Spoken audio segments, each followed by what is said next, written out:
Today we are going to talk about the murder of Skylar Neese.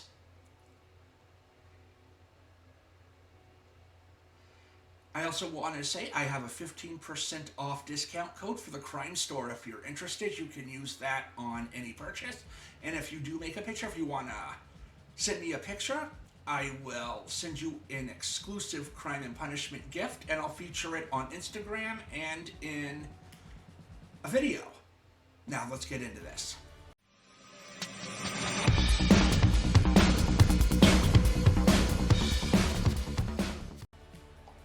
Skylar Neese was the only child of Mary and Dave Neese. Skylar was a student at University High School who wanted to become a criminal lawyer. She worked at Wendy's with two close friends. Skylar's best friend Sheila Eddy was also an only child, and the two entered freshman year together. It was around this time that a new girl named Rachel Schoaf joined the school, and the three became joined at the hip. Often referred to as the Three Musketeers, the trio gained a rowdy reputation. They often stuck out after curfew, went to parties, drank, and did drugs. Their friendship was extensively documented on social media, mostly Twitter, on which the three girls were extremely active. On July 6, 2012, Skylar arrived home from a late shift at Wendy's and went to her bedroom. Little did her parents know this would be the last time they would see their daughter.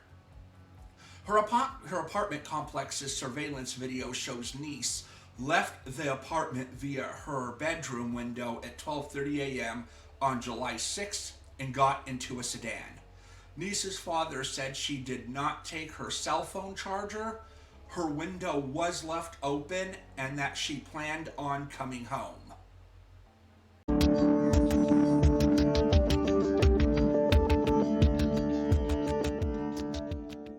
On the night of the murder, Sheila Eddy and Rachel Schoaf had invited Neese to sneak out with them. Neese, who had recently fallen out with the two, was initially hesitant.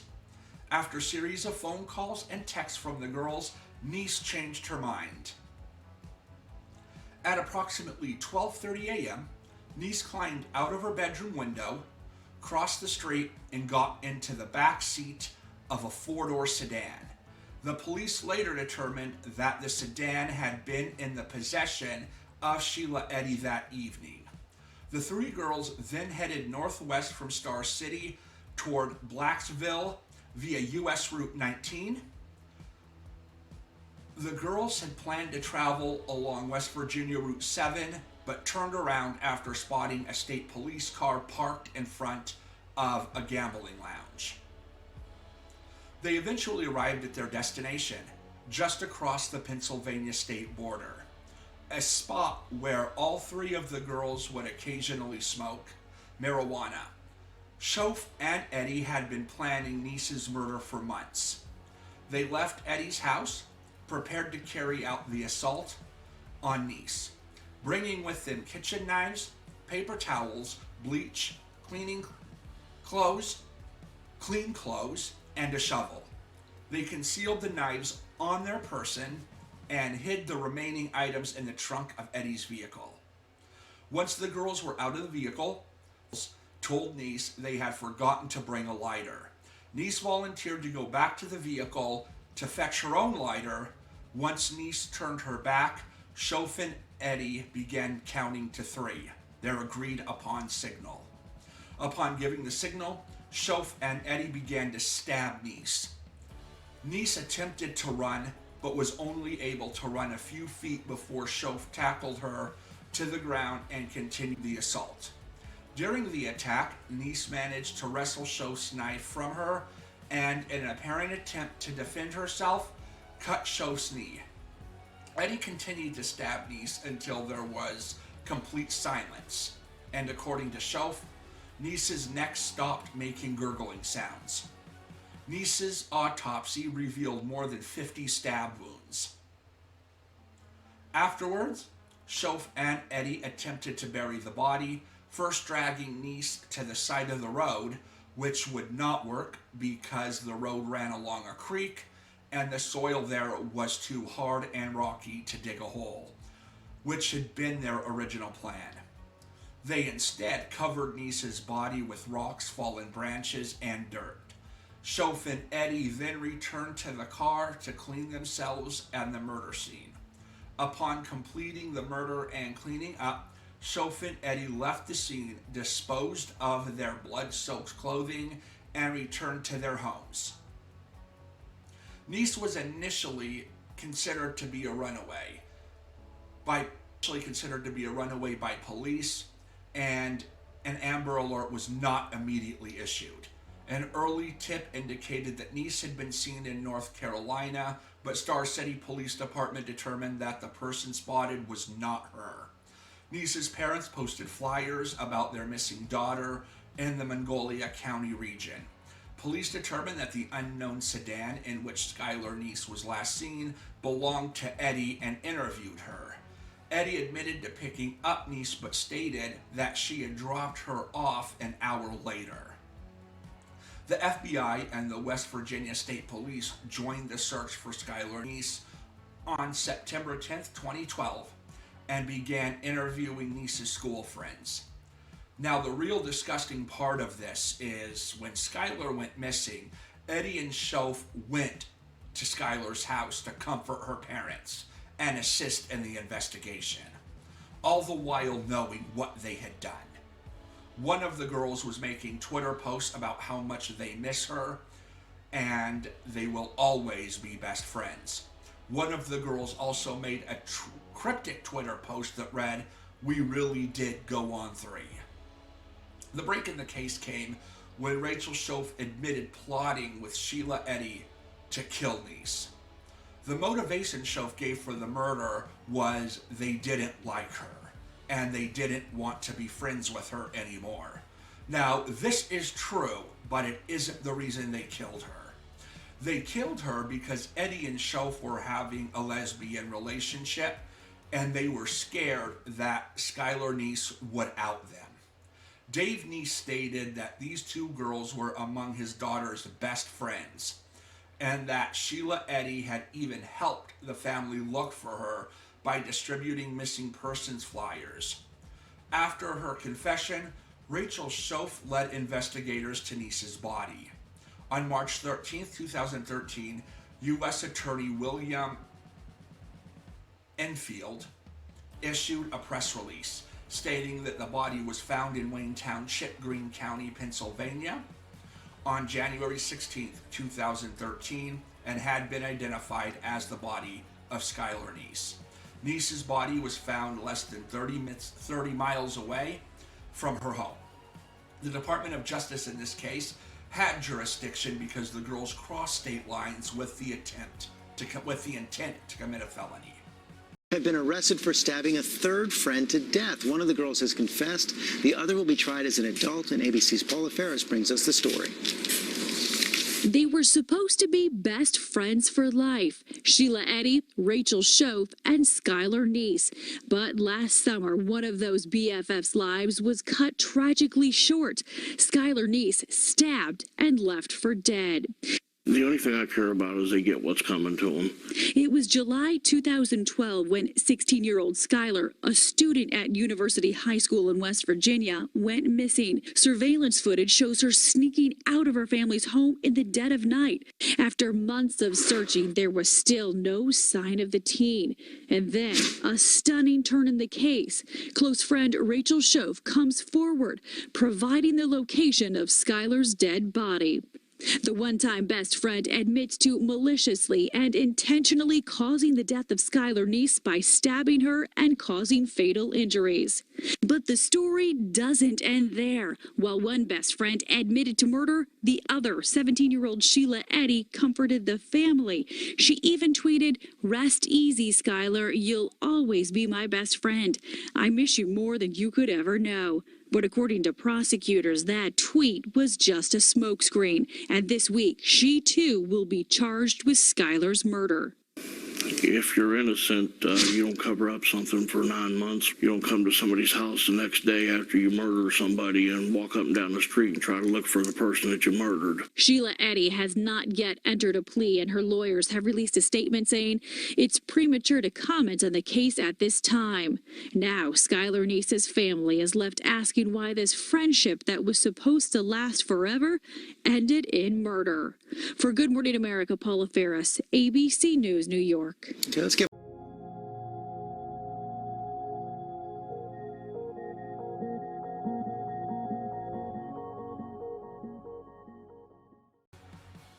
On May 1st, 2013, Rachel Shove pleaded guilty to second-degree murder.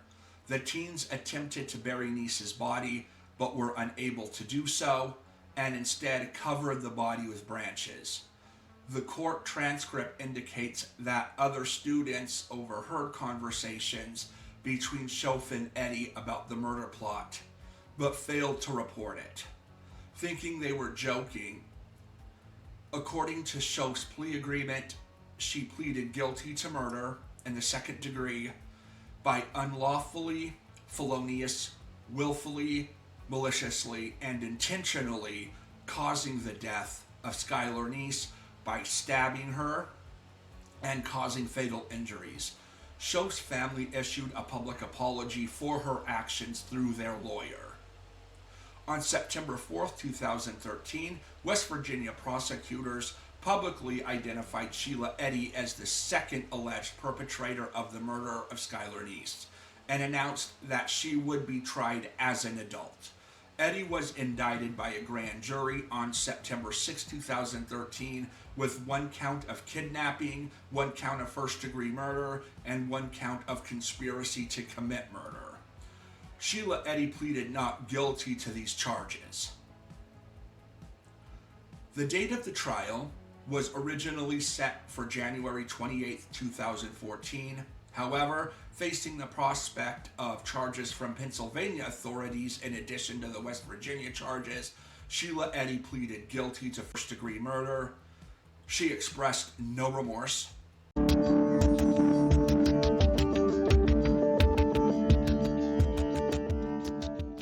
Given a 40-year sentence.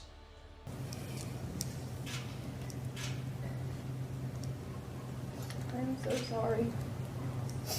I don't know if there's a proper way to make this apology because there are not even words to describe the guilt and remorse that I feel each day for what I've done. The person that did that was not the real me, not the person I am, not what I'm made of, and not what I believe in. I don't think I ever thought that this would actually happen. I became scared and caught up in something that I did not want to do. I never realized the gravity of my actions and how many people I've hurt. I hurt the Neece family and those who love Skylar. I hurt my parents and shamed my family. May God bring eternal peace to Skylar and the entire Neece family. Again, I'm so sorry, and I pray each day for everyone involved, and I pray each day for forgiveness. Yes, Ron. Rachel Shove did tell us where Skylar was. Yes, Rachel Shove did cooperate.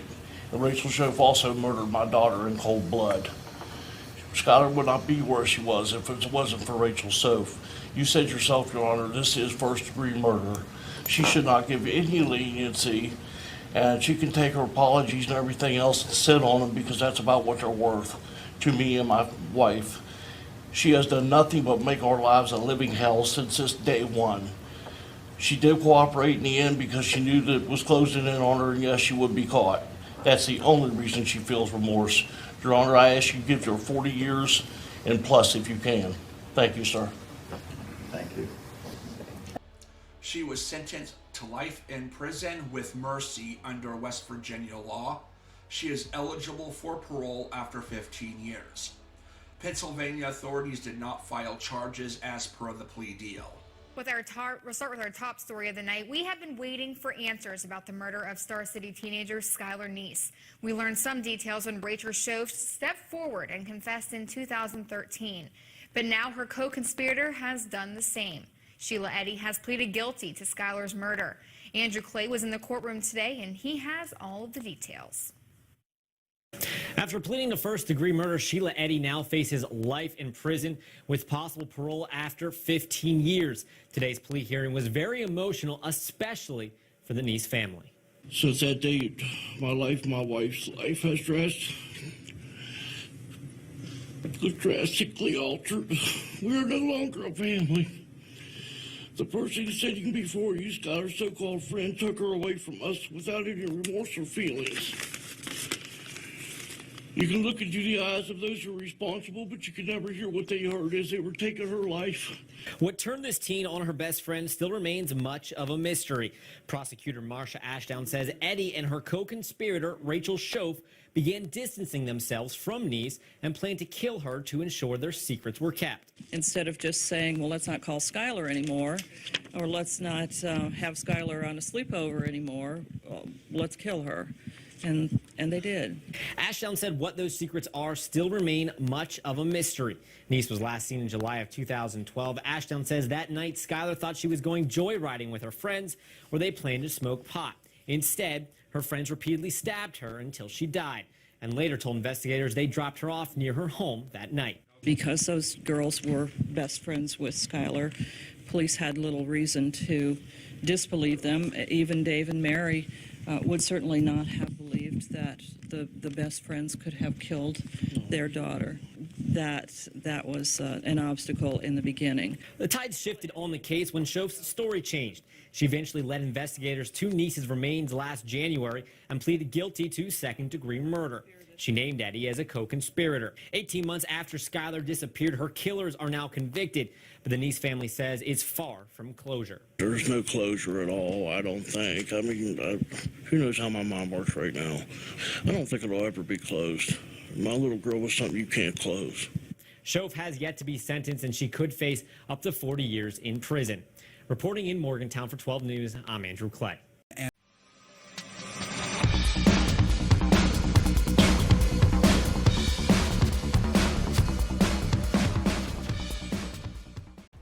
An Amber Alert was not issued in Neece's disappearance because the circumstances did not meet all 4 criteria for an Amber Alert to be issued. A child is believed to be abducted. The child is under 18. The child may be in danger of death or serious injury. There is sufficient information to indicate the Amber Alert would be helpful. A waiting period of 48 hours had to elapse before a teenager could be considered missing.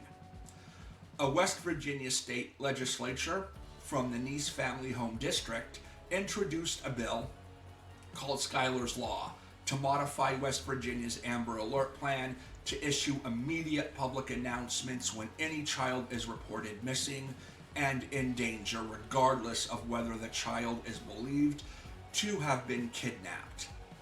Opinion columns appeared in both West Virginia and national media in support of Skylar's Law, some of which also acknowledged criticism and drawbacks of the legislation. On March 27, 2013, the West Virginia House of Delegates approved Skylar's Law with a 98-0 vote. On April 12, 2013, the West Virginia Senate unanimously passed the law, but made minor technical changes to the bill, which the House of Delegates voted to accept on the same day. West Virginia Governor Earl Ray Tomlin signed the legislation into law in May of 2013. Please let me know what you guys think about this. Please leave your comments below. 15 years is not enough. Let me know what you think. If you'd like to follow me on social media, or follow me on Patreon, or make a one-time donation to help support the channel, all of the links are below. And thank you all so much for watching, and I will see you in the next video.